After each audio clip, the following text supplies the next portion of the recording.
tratar de verlos de manera panorámica en este sermón, todos los versículos juntos. Así que Mateo capítulo 6, versículos del 7 al 15, y cuando lo tenga, si me responde con un amén. Amén. Dice la palabra del Señor. Y orando, no uséis vanas repeticiones como los gentiles, que piensan que por su palabrería serán oídos. No os hagáis pues semejantes a ellos, porque vuestro Padre sabe de qué cosas tenéis necesidad antes de que vosotros le pidáis. Vosotros pues oraréis así: Padre nuestro que estás en los cielos, santificado sea tu nombre. Venga tu reino, hágase tu voluntad como en el cielo, así también en la tierra. El pan nuestro de cada día, dánoslo hoy. Y perdónanos nuestras deudas, como también nosotros perdonamos a nuestros deudores.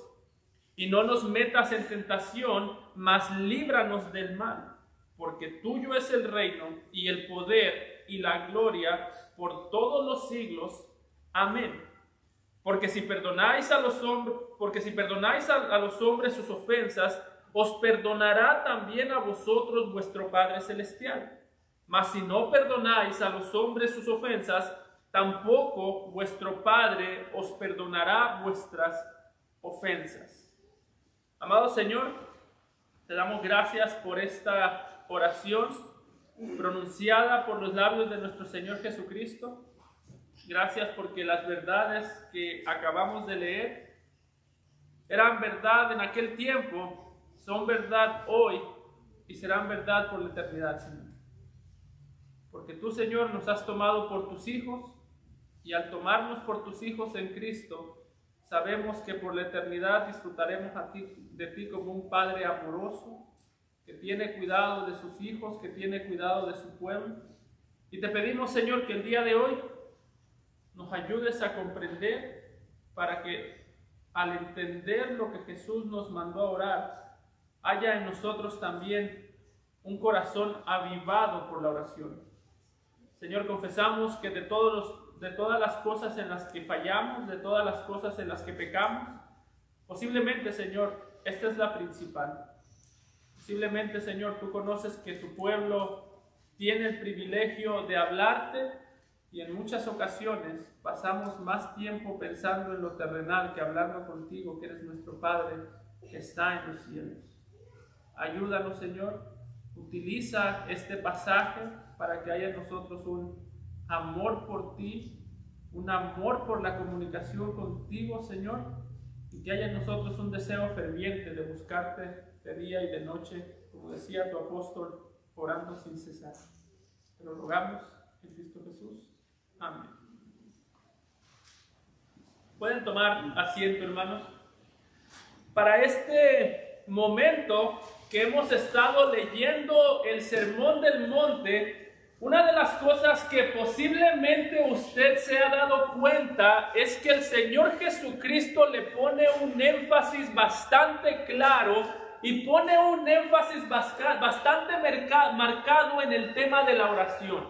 Algo que hemos visto para este punto es que cuando se trata de la oración, el Señor Jesucristo da la oración como algo sentado, como algo que se da por sentado. Es decir, cuando hemos visto en el Sermón del Monte la manera en la que Jesús habla de la oración, no lo habla a manera de exhortación.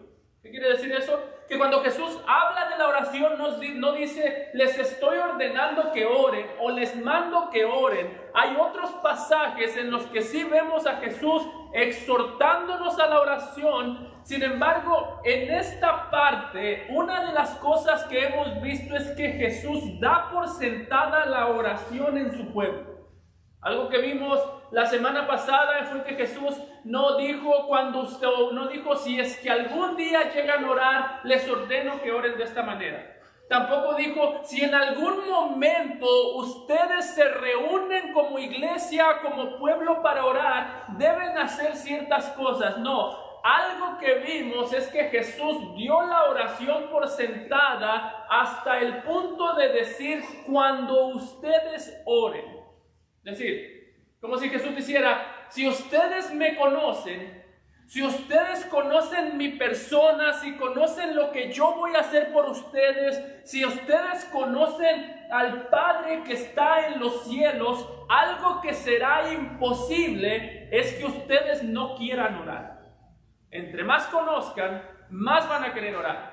Entre menos conozcan, menos van a querer orar. Entre más vean lo peligroso que es el mundo, lo dañino que es el pecado, más van a querer depender del Señor, y la dependencia del Señor se va a traducir en oración. De hecho, ¿quiere saber usted cuánta arrogancia hay en su corazón y en el mío? ¿Quiere saber usted cuánto orgullo hay en nuestro corazón? Bueno, en muchas ocasiones la falta de oración siempre va a ser un testimonio del exceso de orgullo, del exceso de autoconfianza que hay en nosotros. Oramos muy poco porque creemos mucho en nosotros. Oramos muy poco pidiendo el clamor y la ayuda y la guía y el consuelo, pidiendo el auxilio de Dios, porque confiamos demasiado en nosotros. Y Jesús está diciendo, ha dicho en estas partes, entre ustedes más conozcan, más necesidad van a tener de orar. Algo curioso que pasa con la vida cristiana, hermanos, es que entre la persona más madura, más ve la necesidad de Dios. Entre la persona menos madura, menos ve la necesidad de la dependencia y más dependiente se vuelve en sí mismo. Y algo que hemos visto y que Jesús enfatiza en esta sección es que la oración debe ser una característica que distingue al pueblo de Dios para buscar su rostro, para buscar dependencia. Y si notamos en este pasaje que acabamos de leer, aunque el texto sigue hablando de la oración, hay un énfasis distinto en cuanto a la manera que el Señor habla del tema.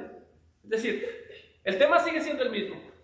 Sigue hablando de la oración, sigue hablando acerca de la necesidad que tenemos de orar. Sin embargo, habla de la oración cambiando el énfasis. La semana pasada, algo que vimos es que Jesús estuvo describiendo la manera en la que ora el pueblo de Dios, y algo que pudimos ver es que la diferencia entre la manera en la que ora un cristiano y la manera en la que ora un fariseo es que el fariseo ora para ser visto por los hombres, para llevarse la gloria, para ganarse la gloria del hombre, mientras que el cristiano ora no para ganar la gloria del hombre, sino para conocer la gloria de Dios. Esa es la diferencia.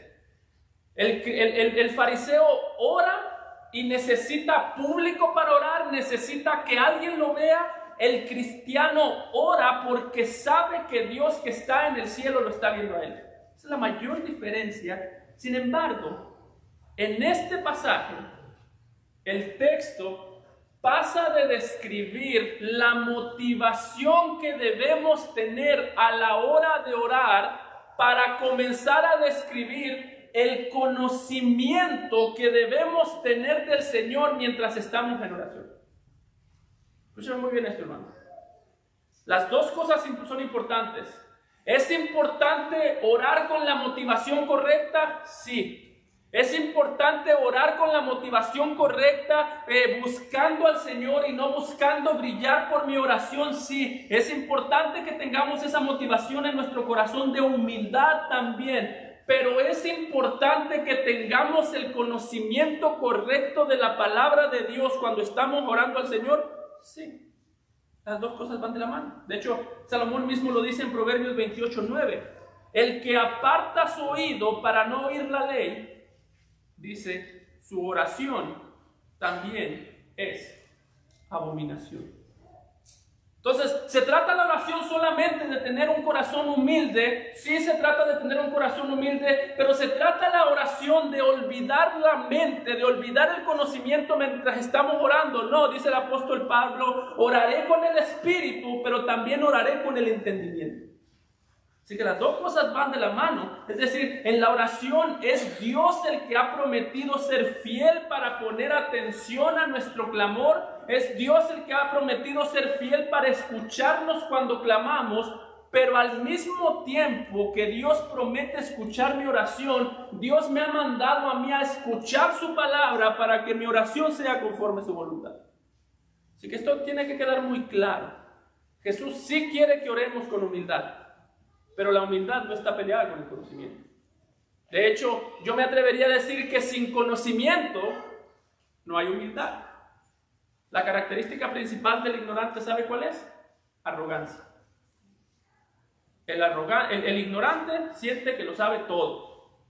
Y Jesús aquí nos está poniendo las dos alas del avión o las dos alas de la oración. Una, la actitud correcta. Otra, el conocimiento correcto. Así que mi hermano, cuando escuchemos este pasaje, algo que debemos notar es que sí, no hay ningún problema que utilicemos el Padre Nuestro y lo repitamos como una oración. No hay problema que lo repitamos, que se lo enseñamos a nuestros hijos a repetirlo. No hay ningún problema con eso. Pero el punto principal de esto no es solamente que nos aprendamos esta oración para repetir, sino que aprendamos su significado para orar conforme a su voluntad. Ese es el punto. Hay un debate a veces con este Padre Nuestro que dicen, ¿se debe repetir o no se debe repetir? Bueno, no hay problema que se repita. En este pasaje, cuando Jesús comienza a describir el Padre Nuestro, note que comienza diciendo, vosotros pues oraréis así, en el versículo 9. Lo que está diciendo Jesús, este es como un tipo de bosquejo de las cosas que deben pedirle a Dios. Este Padre Nuestro debe guiarlos. No dice oraré en esto. Entonces hay quienes dicen, no, esto es solamente un bosquejo. El problema es que cuando usted ve Lucas dice, vosotros pues oraréis esto. Entonces, ¿debo repetir el Padre Nuestro o no? No hay ningún problema. ¿Debo utilizarlo como un bosquejo o no? También no hay ningún problema. No es lo uno o lo otro, sino que son las dos cosas, como dicen, al mismo tiempo. Lo repetimos porque es palabra de Dios y toda la palabra de Dios es digna de ser memorizada y pronunciada por los labios de su iglesia, y lo usamos como un bosquejo porque toda la palabra es útil para enseñar, para guiarnos. Así que el punto de Jesús es, cuando ustedes oren, cuiden su motivación y cuiden sus peticiones. Y note que inician los versículos 7 y 8 con una manera negativa. Deben orar de esta manera, va a decir en el versículo 9, pero antes de decirnos cómo orar, nos dice en el versículo 7, y orando, no uséis vanas repeticiones. Esa palabra, vanas repeticiones, dice, como los gentiles que piensan que por su palabrería serán oídos. Lo que está diciendo es, no balbuceen en esta frase. No os hagáis pues semejantes a ellos, porque vuestro Padre sabe de qué cosas tenéis necesidad antes que vosotros las pidáis. Si notamos, Jesús comienza a exhortarnos o a hablar acerca de la manera en la que debemos orar, pero lo primero que hace es decirnos lo que no debemos hacer. Jesús dice, ustedes orando, no usen vanas palabrerías. Y la palabra palabrería, como mencioné, quiere decir balbuceos. Y la razón por la que Jesús aquí describe la manera en la que no se debe de orar es porque hasta cierto punto, para Jesús, la oración es algo que siempre debe comunicar el conocimiento que tenemos nosotros de Dios. Para el tiempo en el que Jesús está hablando estas palabras, parece que era muy común que los paganos utilizaran palabrerías para invocar el nombre de su Dios. No sabemos exactamente si repetían palabras una y otra vez o si simplemente hablaban con palabras que no eran entendibles como habla un bebé. Sin embargo, lo que está diciendo el Señor Jesucristo es que la característica principal del pagano es que utiliza la oración como una manera de dar a conocer su ignorancia.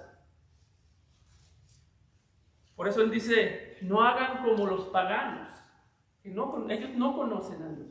La oración, lo que nosotros oramos, siempre es un reflejo del conocimiento que tenemos de Dios. Si oramos por cosas terrenales, nada más, que no tiene nada de malo. Si solo oramos por cosas terrenales, eso es una evidencia de que el Dios que conocemos es terrenal. Nada más. Si oramos por cosas que son egoístas solamente, eso quiere decir que el Dios que nosotros conocemos es un Dios que está hecho conforme a los deseos de nuestro corazón. Santiago lo dice, no tienen porque no piden, y piden y no reciben porque piden mal para gastar en sus deleites. Pero lo que Jesús está diciendo es, en el caso de los paganos, cuando ellos abren la boca para orar, siempre sale a la luz la ignorancia que ellos tienen de Dios. Por eso, hermanos, una cosa que deberíamos hacer es ser muy vigilantes de aquellas cosas que nosotros oramos al Señor. Lo que nosotros oramos al Señor, o la manera en la que nosotros nos dirigimos al Señor, siempre nos dice qué tipo de Dios es el que nosotros estamos conociendo y qué tipo de Dios es el que nosotros estamos adorando. De hecho, es interesante que cuando Jesús habla aquí de no usar vanas repeticiones como los paganos, muy posiblemente está haciendo referencia a las prácticas de aquellos tiempos que tenían los paganos, pero también está haciendo referencia a lugares como Primera de Reyes 18:26, donde nosotros vemos a los sacerdotes de Baal. Y escúchame muy bien esto. Vemos a los sacerdotes de Baal, y la característica principal de estos sacerdotes cuando ellos invocaron el Dios de su nombre es que utilizaban la oración como un medio para manipular a su Dios. Dice Primera de Reyes 18:26 que cuando estos sacerdotes querían llamar la atención de su Dios, dicen, tomaron el buey que les fue dado y lo prepararon, y note cómo invocaban, e invocaron el nombre de Baal desde la mañana hasta el mediodía, diciendo, Baal, respóndenos. Pero no había voz ni quien respondiese, entre tanto ellos andaban saltando cerca del altar que habían hecho. Hermano, a estos sacerdotes nadie les podía decir que oraban poco. Dice que pasaron todo el día, desde la mañana hasta el mediodía, pasaron muchas horas orando. Así que a estos sacerdotes nadie les podía decir que no eran hombres de oración, porque sí lo eran. De hecho, si usted sigue leyendo el texto, no solamente oraron, dice que también se cortaban las venas, se cortaban los brazos para llamar la atención. Es decir, hay un sentido, hermanos, que si nosotros notamos, la meta de Jesús no es solamente que nosotros seamos hombres de oración, porque estos eran hombres de oración. Y como digo, nadie les podía decir, ¿quién aquí ha pasado 6 horas orando seguidas? Yo creo que nadie. Sería bonito que sí, pero yo creo que nadie. Bueno, estos sí lo hicieron. Pero el punto de Jesús aquí es mostrarnos cómo aún dentro de la oración se presenta la idolatría. Hay dos maneras en las que una persona puede caer en la idolatría cuando se trata de la oración. La primera es orarle a un ídolo que no nos puede escuchar, orarle a un Dios falso como lo hicieron los sacerdotes de Baal. Es una idolatría, es levantar una oración ante un Dios falso, pero al mismo tiempo es una idolatría levantar una falsa adoración ante el Dios verdadero. Podemos ser idólatras si le hablamos a un Dios falso. Eso está mal.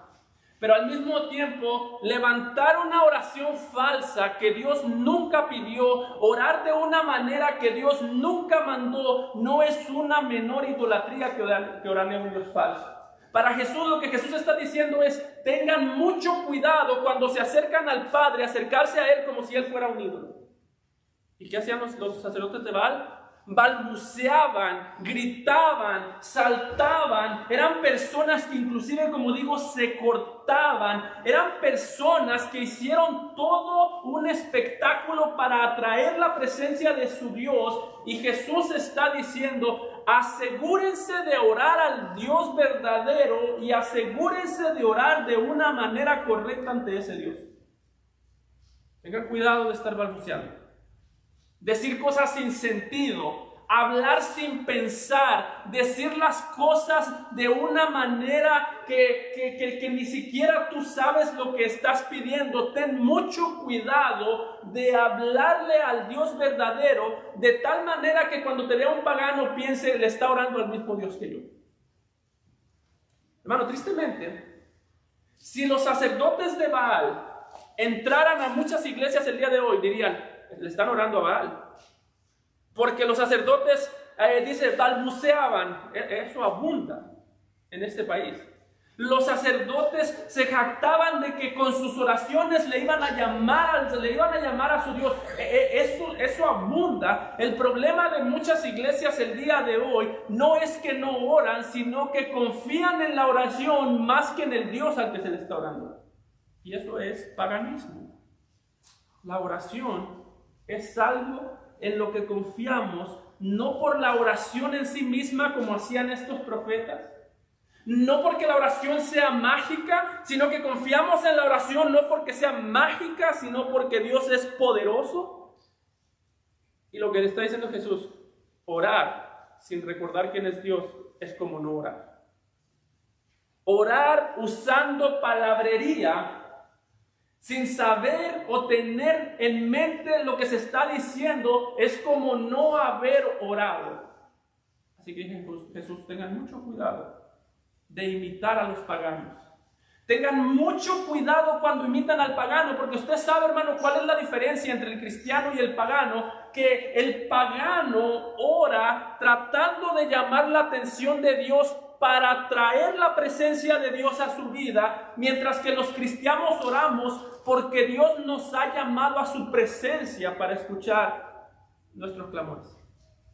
El pagano dice, tengo que orar para que Dios venga. El cristiano dice, tengo que ir a Dios porque Dios me ha llamado a su presencia. Así que venimos con esta convicción, como decía John Bunyan, al orar, esto es importante, al orar es mejor tener corazón sin palabras que tener palabras sin corazón. Y el pagano tiene muchas palabras, pero muy poco corazón.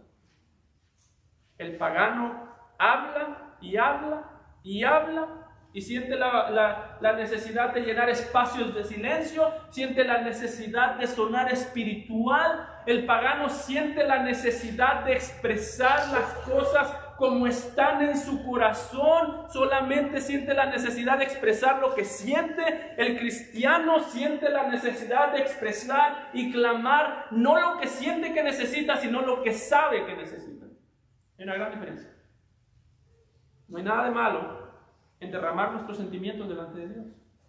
Estoy triste, estoy enojado, estoy preocupado, todas estas cosas, no hay nada de malo en hacer eso. Sin embargo, lo que vamos a ver, lo que vemos en este pasaje, lo que vemos en todo lo que Jesús ha hablado, la característica del cristiano es que habla conforme a las cosas que sabe que él necesita.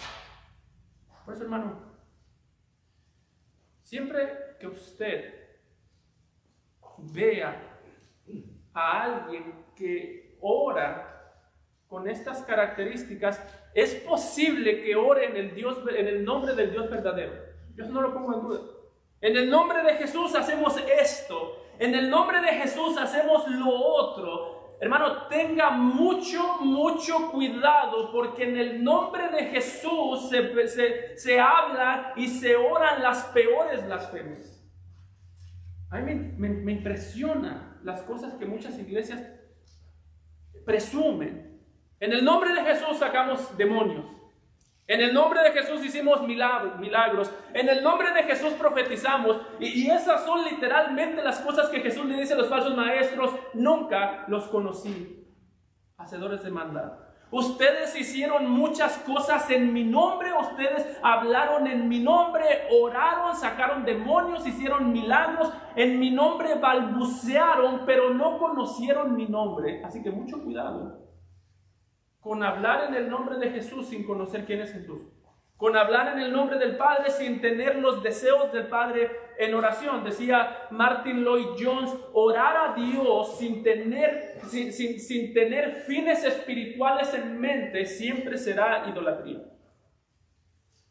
Él decía, cuando oramos a Dios y no hay un fin espiritual, no hay un deseo de crecimiento en mi vida, no hay un deseo de crecimiento en la vida de la iglesia, no hay un deseo de clamar por salvación del perdido, no hay un deseo de ninguna de estas cosas, dice Martin Lloyd-Jones, eso es orar con idolatría y un corazón lleno del paganismo. La característica del falso maestro es que dice, Señor, en tu nombre yo brillé. En tu nombre yo me gané la admiración. En tu nombre yo oré y la gente se admiraba de mi oración. En tu nombre yo hablé en lenguas y la gente se admiraba de mis lenguas. En tu nombre yo hice milagros y la gente se admiraba de mis milagros. Y Jesús está diciendo, en mi nombre hiciste todo eso, pero en mi nombre nunca creíste. Alejaos de mí, hacedores de maldad. Por eso, note que Jesús nos dice cómo no orar. Y dice, no sean como los paganos. Que la ignorancia no sea lo que domine la oración. Que la ignorancia no sea lo que te motive a hablar. Que la vanagloria no sea lo que estés buscando. Entonces, ¿cómo oramos? Vosotros pues, dice en el versículo 9, oraréis así. Padre nuestro que estás en los cielos, santificado sea tu nombre. Venga tu reino, hágase tu voluntad como en el cielo, así también en la tierra. Si notamos la diferencia grande entre el paganismo y el cristianismo, como ya mencioné, es que el paganismo utiliza la oración como un medio para atraer la presencia de Dios, para convencer a Dios de que preste atención al ruego, mientras que el cristianismo utiliza la oración no para atraer la presencia de Dios, sino porque es Dios el que como Padre nos ha traído a nosotros a su presencia. Para Jesús, la oración tiene un doble sentido. Hay un sentido de confianza y hay un sentido de reverencia. Note que hay un sentido de confianza en el sentido que podemos clamar a Dios diciéndole que Él es nuestro Padre, y al mismo tiempo hay un sentido de reverencia reconociendo que Él es el Dios que está en los cielos. Podría sonar contradictorio porque paternidad de Dios quiere decir que Dios está cerca, que Dios está en los cielos quiere decir que Él está lejos. Si usted dijera a un judío, Dios es el Padre, diría, ok, Dios está cerca y está en los cielos, diría, ok, entonces Dios está lejos. ¿Cuál es? ¿Está cerca o está lejos? No, las dos cosas. Lo que Jesús está diciendo es cuando nosotros oramos, debemos orar con la convicción de que Dios está cerca, que Dios es el Dios que está con nosotros, pero también debemos recordar que Dios es el Dios que está sobre nosotros. Dice Jesús, esas dos cosas no se les olviden. No se les olvide que pueden clamar con confianza como un niño le pide algo a su papá.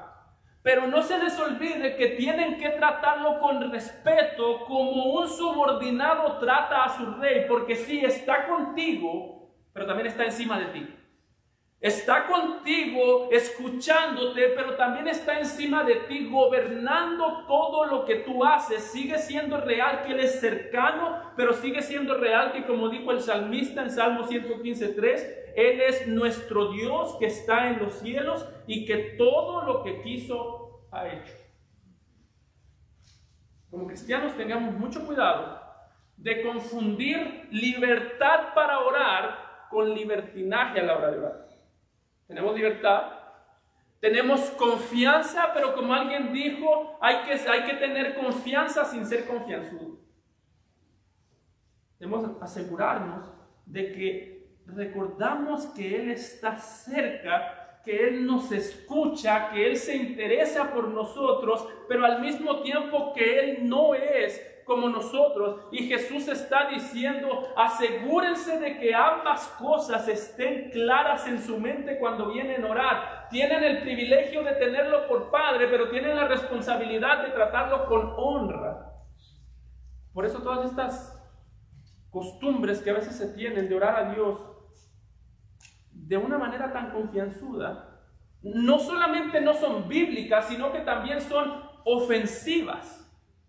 No solamente Dios, no solamente no es bíblico tratar a Dios como si fuese como nosotros, sino que es lo más cercano que llega en muchas ocasiones a una blasfemia. Jesús está diciendo, la riqueza de la oración es que ustedes pueden acceder a Dios como Padre, pero deben recordar que Él sigue siendo su Dios que trasciende. Él es el Dios soberano que espera tener un pueblo, como vimos en Mateo 5:6. Es el Dios soberano que espera que su pueblo sea un pueblo con hambre y sed de justicia. Como Dios, Él sigue siendo el Dios que espera la obediencia, la lealtad, el amor, la devoción, la entrega de su pueblo. Como del Dios es que trasciende, Él sigue siendo ese Dios que espera tener toda esta reverencia de su pueblo. Y como el Padre amoroso, Él es el Dios o el Padre que a través de la oración nos sacia de la justicia que deseamos. Hermano, ¿sabes tú cuál es la riqueza de la oración? La más grande, o una de las más grandes. Que en la oración Dios nos da lo que nos exige. Ya antes ha dicho, como digo, bienaventurados los que tienen hambre y sed de justicia. La palabra de Dios dice que nosotros debemos tener hambre y sed de justicia. La palabra de Dios dice que nosotros debemos tener un deseo por obedecer a Dios. Y al mismo tiempo la palabra de Dios dice que esa obediencia es capaz a través de la oración. En la palabra nos dice el mandamiento que debemos obedecer a través de la oración es que Él produce en nosotros tanto el querer como el hacer. Por eso dice Salomón, el que no escucha la ley, su oración tampoco va a ser escuchada. ¿Por qué? Porque si yo no sé lo que Dios demanda de mí, yo no sé cómo orar al Señor. Si yo no sé lo que Dios quiere que yo obedezca, yo tampoco voy a pedirle las cosas que debería. ¿Sabes tú, hermano, por qué muchas veces nosotros no sabemos qué pedirle a Dios? Cuando oramos, como Padre, que es nuestro. ¿Alguna vez tú has dicho, es que cuando oro, ¿y qué digo? ¿Qué le pido a Dios? ¿Qué puedo clamar? Señor, te pido por mi salud. Ya pedí por la salud, pastor, ¿y ahora qué más? ¿Sabes por qué no tenemos un deseo por orar como deberíamos? Porque no conocemos sus mandamientos como deberíamos. Imagínate que Jesús ha dicho, el que vea a una mujer para codiciarla, ya adulteró con ella en su corazón. Ese mandamiento debería hacer que todos los hombres y mujeres aquí vivamos clamando para no adulterar con una mujer en nuestro corazón a través de los dolores. Pensamos muy poco en lo que Dios manda y por ende oramos muy poco para la ayuda para obedecer. ¿Sabes por qué oramos muy poco? No solamente porque no sabemos qué pedir, sino porque no tenemos un interés para obedecer. Nadie que conozca los mandamientos va a orar poco. Nadie que conozca lo que Dios demanda de nosotros va a orar poco. Nadie que conozca el pecado, nadie que se duela del pecado va a orar poco. Nadie que conozca la palabra se va a mantener callado ante Dios. Y Jesús está diciendo, Él es el Dios que manda, el que está en los cielos, el que ordena, pero Él es el Padre que socorre. Así que, ¿ves un mandamiento imposible de obedecer en la Biblia? El Dios soberano que te lo dio es el mismo Padre amoroso que está interesado en capacitarte para obedecer. Jesús está diciendo las dos cosas son verdades, somos reverentes ante Él por cuanto es grande y venimos con confianza ante Él por cuanto en su grandeza ha decidido bajar para estar con su pueblo, escuchar a su pueblo, responder al clamor de su pueblo. Y note que esta oración implica que debemos venir ante Él con necesidad, pero también esta oración nos muestra que es algo que debe impactar a toda la comunidad, a toda la iglesia. Note que los mandamientos o las peticiones, ninguna están en singular, todas están en plural. No dice Padre mío, ¿cómo dice? Padre nuestro. No dice dame el pan, dice el pan nuestro, perdona mis ofensas, perdona nuestras deudas. El punto de Jesús es todo esto está de la mano. Yo no puedo decir que crezco en relación con Dios. Yo no puedo decir que soy un hombre que crece en intimidad con Dios si no crezco en dolor por las necesidades del pueblo de Dios. Si a mí no me duele lo que el pueblo de Dios necesita, es porque yo no estoy creciendo en intimidad con el Señor que compró ese pueblo. Jesús está diciendo, esto es interesante porque, hermano, la oración es algo que se practica en privado muchas veces. Eso lo dijo en Mateo 6:6. Tú cuando ores, entra a tu aposento. Entra y ora en privado. Es algo que se practica en privado. Venid, estamos llamados a ir a nuestro aposento para recordar que Dios es nuestro Padre en oración. Estamos llamados a orar recordando que tenemos un Padre amoroso, pero al mismo tiempo estamos llamados a orar sin olvidar el pueblo con el que Dios nos ha puesto para tener comunión. Oramos recordando a Dios, pero oramos sin olvidar al pueblo. Por eso, hermano, tus oraciones. Esa pregunta la hice la semana pasada y la vuelvo a hacer. Si el Señor te respondiera a todas las oraciones que tú le has hecho en esta semana, que yo espero que sean muchas, si el Señor respondiera todas tus peticiones, ¿cuántas personas de esta iglesia estarían beneficiadas? ¿Cambiaría la vida espiritual de la iglesia? Si el Señor respondiera todo en el preciso momento en el que le oras, ¿cuántas vidas de esta iglesia cambiarían? ¿Cuántas personas serían más maduras? ¿Cuántas personas crecerían en santidad? ¿Cuántas personas crecerían en compromiso? ¿Y cuántas personas que están aquí vendrían a la salvación? Si la respuesta es ninguna, posiblemente estás orando como los paganos. Jesús dice, en la oración tenemos el privilegio de comunicarnos con Dios y tenemos la responsabilidad de no olvidarnos del pueblo de Dios. El mismo deseo que yo debo tener por mi crecimiento lo debo tener por mis hermanos. D.A. Carson decía que las iglesias serían mucho más maduras si el único momento en el que yo tuviese el nombre de mis hermanos en mi boca sería cuando estoy orando. ¿Pero qué es lo que pasa? Tengo el nombre de mis hermanos en la boca cuando estoy hablando con cualquiera, menos con Dios.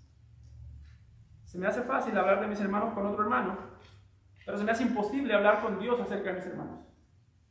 Para el Señor, el amor y la intimidad con Dios siempre se traduce en intimidad y amor por el pueblo de Dios. Note cómo dice 1 Juan 5:1, todo aquel que cree que Jesús es el Cristo es nacido de Dios. Y note cómo dice, y todo aquel que ama al Padre ama al que ha nacido de él. Todo el que habla y ama al Padre ama a todos aquellos que han sido engendrados por el Padre.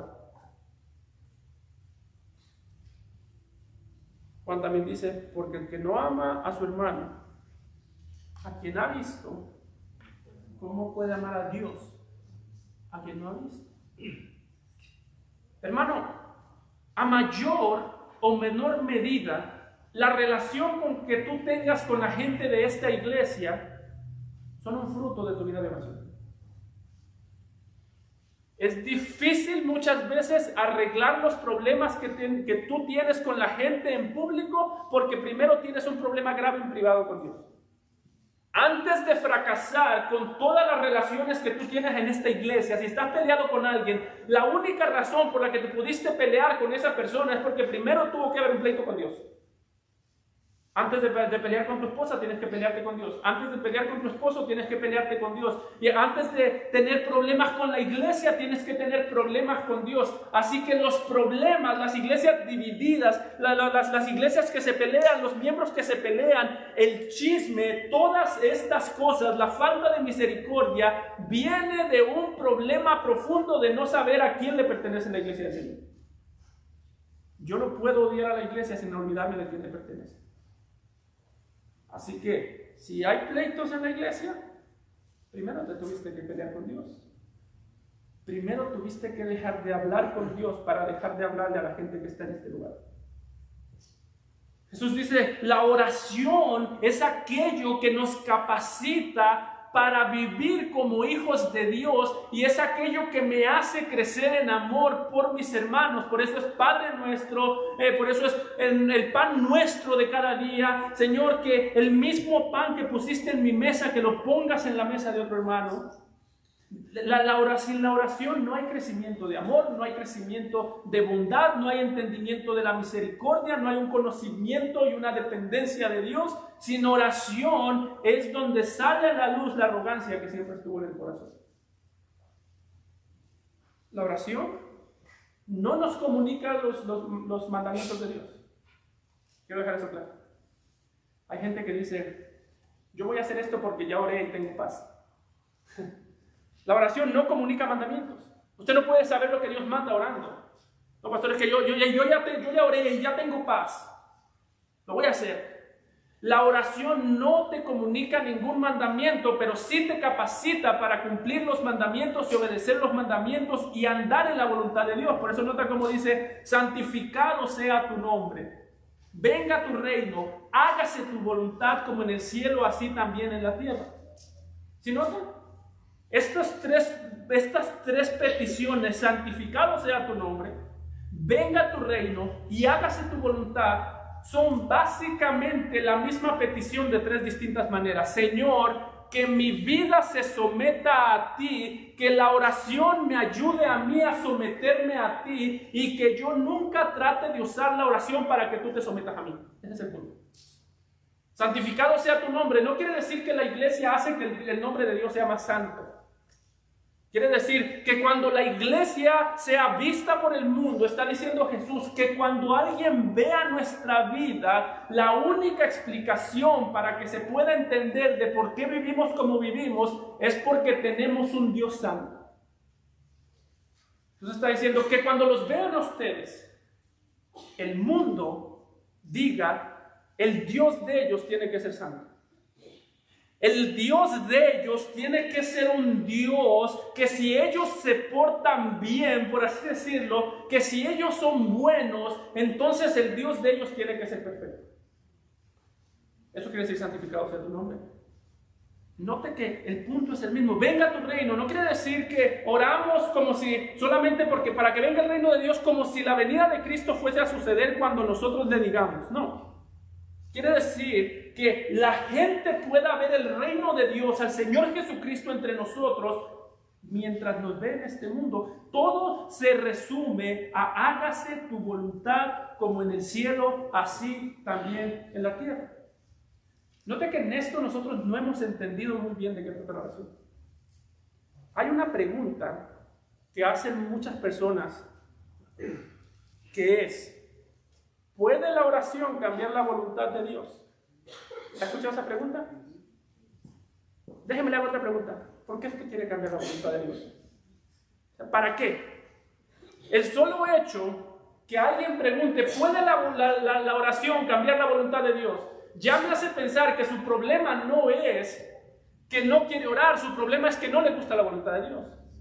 Porque si nos gustara la voluntad de Dios, entonces ¿para qué siquiera queremos pensar en cambiarla? Si es buena, agradable, perfecto. Si esa pregunta es por curiosidad, es respetable. Pero si esa pregunta es una pregunta de alguien que dice, es que lo que Dios me pide, yo no lo quiero hacer, eso viene del mismísimo infierno, porque note que Jesucristo no está dándonos la oración como un medio para cambiar la voluntad de Dios. Está diciendo, la oración no va a cambiar la voluntad, pero si sabes qué es lo que va a hacer, va a cambiar la tuya para que te sometas a la voluntad de Dios. Qué curioso que preguntamos si la voluntad puede cambiar, si la oración puede cambiar la voluntad de Dios, pero nunca preguntamos, ¿puede la oración cambiar mi voluntad? O sea, la defectuosa es la voluntad de Dios, no la mía. El punto de la oración no es que tú y yo cambiemos la voluntad de Dios. Déjame decirte, en muchas ocasiones la oración ni siquiera ha sido dada para que nosotros descubramos cuál es la voluntad de Dios. Hay un sentido en el que sí podemos orar, que Dios nos dirija en ciertas decisiones, que Dios nos dirija en ciertos caminos que no entendemos lo que está pasando, es bíblico. Pero ¿sabes por qué no oramos para descubrir la voluntad de Dios? Porque la voluntad de Dios no está escondida. La voluntad de Dios es su palabra. La voluntad de Dios no es algo de lo que nosotros oramos para que nos libre, es algo de lo que nosotros oramos para cumplirla. Jesús mismo lo hizo en Mateo 26:39, cuando dijo: Padre mío, si es posible, pasa de mí esta copa, pero no sea como yo quiero, sino como tú. El mismo Jesús, Dios hecho carne, el perfecto Dios, el mismo Jesús verdaderamente hombre, cuando oró, lejos de orar para manipular la voluntad de Dios, lo hizo para reconocer que la voluntad de Dios es dolorosa, que la voluntad de Dios nos pide cosas que muchas veces no queremos hacer, que nos pide cosas que muchas veces nos van a doler, que vamos a sufrir, que vamos a batallar. Pero oró no para cambiar, sino para decir: Señor, ayúdame a enfrentar con gozo tu voluntad. Yo sospecho que muchas veces cuando la gente dice: estoy orando para ver si es la voluntad de Dios, no están orando porque no saben si es la voluntad de Dios. Están orando porque saben que no es, pero quieren con la oración cambiar la opinión de Dios. Casi siempre las personas que quieren esconder su pecado lo esconden así: estoy viendo si es la voluntad de Dios. ¿Y qué quieres hacer? No, me quiero robar unas cosas del trabajo. No tienes que orar por eso, no es la voluntad de Dios. Si deshonra a Dios, no es su voluntad. Y por más que tú ores, tu petición no debe ser: Señor, muéstrame tu voluntad. Sino: Señor, ayúdame a renunciar a mi voluntad para que la tuya sea hecha en mi vida como es en el cielo. Está diciendo, la característica del ciudadano del cielo no es que quiere llegar al cielo para hacer la voluntad de Dios. Ay, qué bonito, pastor, sería llegar al cielo y hacer la voluntad de Dios. No, hermanos, es que quieres hacerla hoy. Si no quieres hacerla hoy, ¿para qué quieres ir al cielo? Si no quieres hacer la voluntad de Dios hoy, ¿para qué quieres ir al cielo? La característica del cielo es que claman: Señor, aquí hacemos con gozo, con alegría lo que tú mandas, y no hay otro Dios, no hay otra pasión, no hay otro deseo que tengamos que no sea seguirte a ti. Como cristianos batallamos para hacer la voluntad de Dios. Por eso nos dio la oración. A mí no me da tristeza cuando un cristiano batalla para hacer la voluntad de Dios. Eso es normal. Pastor, no puedo, fracasé. Vamos a seguir orando. Fallé en el intento, caí. Vamos a seguir orando, vamos a depender del Señor, vamos a clamar al Señor. No me preocupa tanto el cristiano que lucha para hacer la voluntad de Dios. Me preocupa el cristiano que siempre tiene una excusa para no hacerlo. Ese sí es preocupante. Oye, es que pastor, es que si usted supiera cómo yo me siento. Sí, a veces sí sé, pero no me importa. Porque es que lo importante no es hacer lo que yo siento, no hacemos lo que sentimos, hacemos lo que sabemos que debemos hacer conforme a la voluntad de Dios. Hermano, si Jesús oró cuando iba a la cruz diciéndole: Señor, que se haga tu voluntad, aun si eso quiere decir que yo sufra en la cruz, que se haga. Si Jesús sufrió por ti para morir en la cruz, si Jesús oró para hacer la voluntad de Dios y que tú fueses salvo, lo menos que tú puedes hacer es orar para renunciar a tus pasiones y que Él sea glorificado. Eso es lo menos. Si Él sangró por ti, tú sangra por Él. Si Él sufrió por ti, tú sufre por Él. Si Él fue a la cruz llorando, tú obedeces llorando por Él. Si Él sangró en la cruz para que tú tengas vida, tú sangras cargando tu cruz para que Él sea honrado por ese sacrificio. Oramos porque entendemos que la voluntad es grande y nuestras ganas de hacerla pequeñas. Pero oramos porque entendemos que Él ha prometido no solamente darnos lo que necesitamos para obedecerlo, sino darnos lo que necesitamos aún en nuestras fuerzas físicas para ir tras de Él. Dice versículos 11 al 13. El pan nuestro de cada día, dánoslo hoy. Y perdónanos nuestras deudas, como también nosotros perdonamos a nuestros deudores. Y no nos metas en tentación, mas líbranos del mal, porque tuyo es el reino y el poder y la gloria por todos los siglos.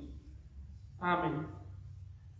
Note que el sermón, el Padre Nuestro, decía Spurgeon que es como una escalera que viene en descenso. Es una escalera que comienza en el cielo con la gloria de Dios, con el Dios que está sentado en su trono, con el Dios que lo gobierna todo, y baja y desciende para describir la miseria del hombre que está lleno de pecado, lleno de necesidad y pecado. El Padre Nuestro comienza con Dios, su gloria, su reino, su voluntad, su nombre, termina con el hombre, sus necesidades, su pobreza y sus deseos de pecar. Pero note, hermano, que en este pasaje no solamente Jesús nos habla de cómo debemos orar por el pan nuestro de cada día.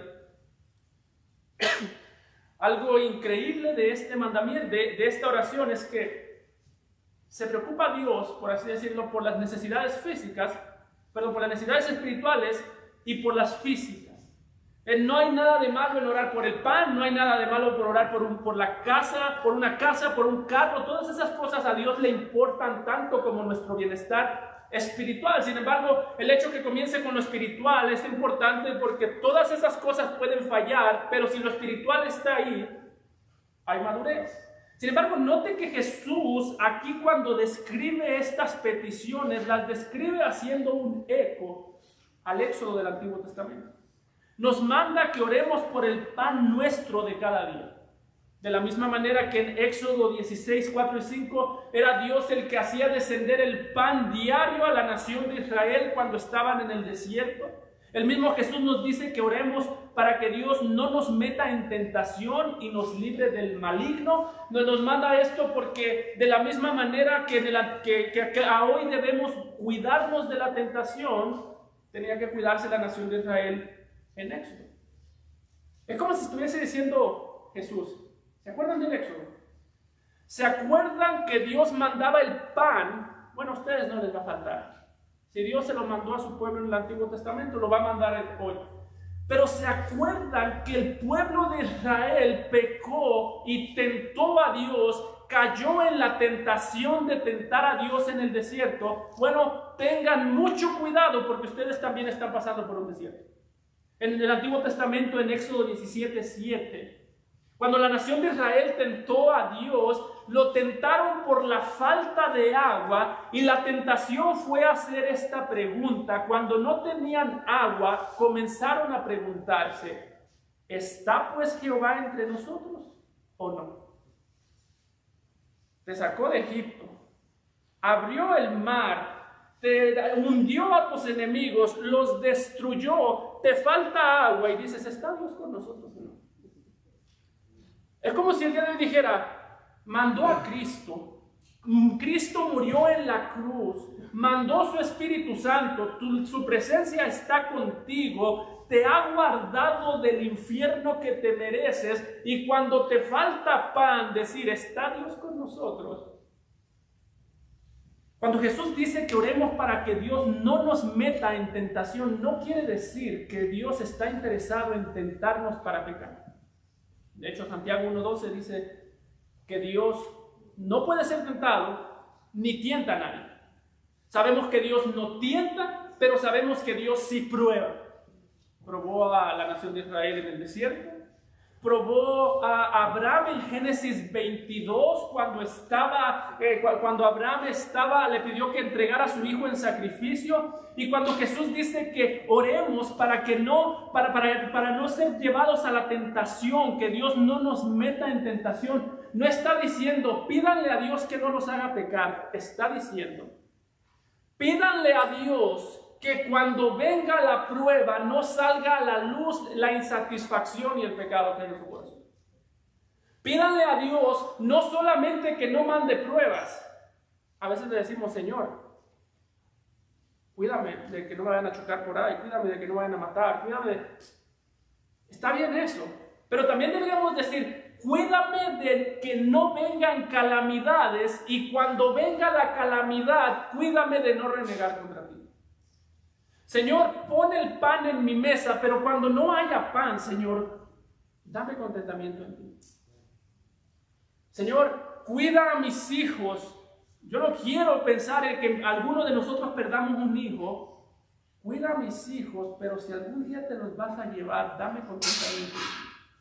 Si algún día voy a perder uno, recuérdale a mi alma que tú sigues siendo el pastor de pastores que cuida el corazón. Jesús está diciendo, oren para que el Señor provea todo, para que el Señor los guarde, para que no sufran si quieren. Oren para todo eso, pero el día que el Señor no les dé el pan que están acostumbrados a recibir, oren para no renegar del Señor, de la mano santa que los guía y los alimenta.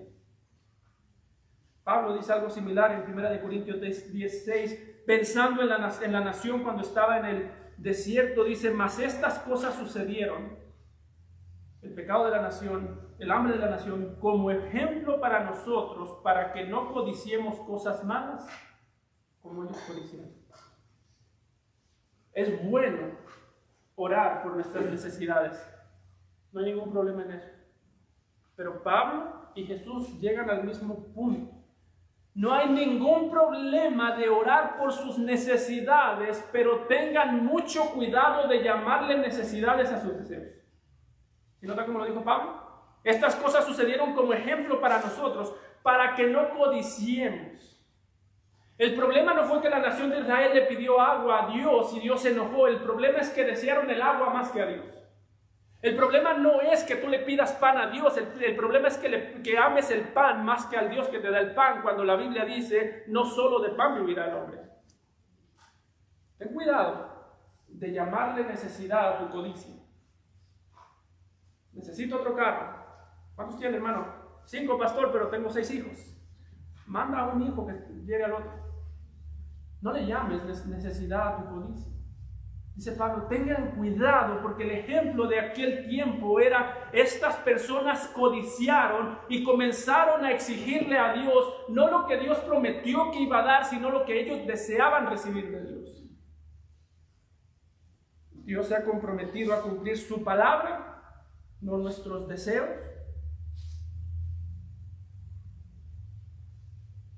Sin embargo, note que hay un énfasis en esta petición, en el perdón. Podemos clamar por necesidades, podemos clamar por lo que necesitamos, podemos clamar para que Dios nos guarde en medio de la prueba, que dicho sea de paso, la prueba llegará. Como cristianos clamamos a Dios creyendo que nos puede dar lo que promete. Cuando nos lo da, damos gracias. Cuando nos hace esperar, clamamos por contentamiento. Sin embargo, Jesús también describe la oración como un momento de recordar lo que hemos recibido.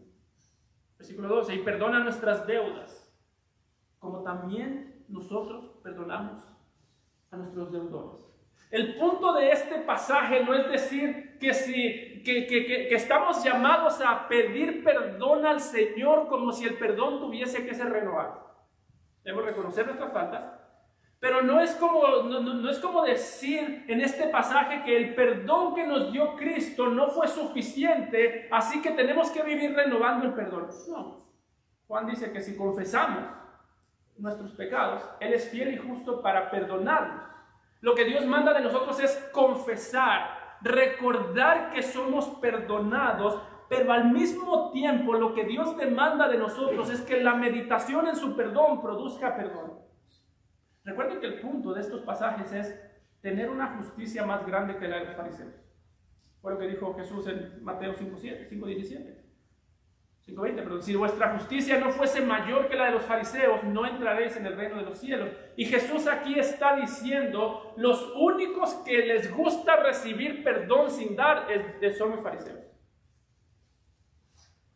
Hay un gran énfasis en el perdón. Note versículos 14 y 15, porque si no perdonáis a los hombres sus ofensas, porque si perdonáis a los hombres sus ofensas, os perdonará también a vosotros vuestro Padre Celestial. Mas si no perdonáis a los hombres sus ofensas, tampoco vuestro Padre os perdonará vuestras ofensas. A grandes rasgos está diciendo Jesús, Si ustedes ven que necesitan ser perdonados, pero no perdonan, ustedes son fariseos. Los fariseos decían, el Señor ya me perdonó. Gracias que no soy como este publicano. Pero Jesús está diciendo, ver la necesidad de perdón no tiene ningún mérito. Si usted vaya afuera y le pregunta a una persona que va pasando, ¿usted cree que necesita que Dios lo perdone? Te va a decir, sí, pues porque me he equivocado. Cualquiera sabe que necesita ser perdonado, cualquiera. Pero solamente el Hijo de Dios puede disfrutar y dar perdón. Solamente.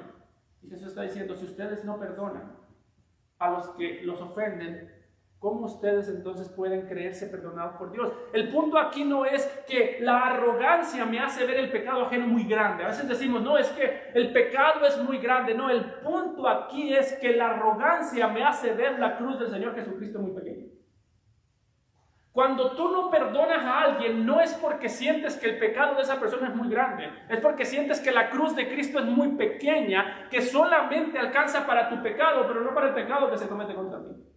Así que no estás ofendiendo al hombre, estás ofendiendo a Cristo. Le estás diciendo, tu cruz es tan pequeña que puede perdonar mis pecados, pero necesitabas una cruz más grande para perdonar los pecados que se cometen contra mí.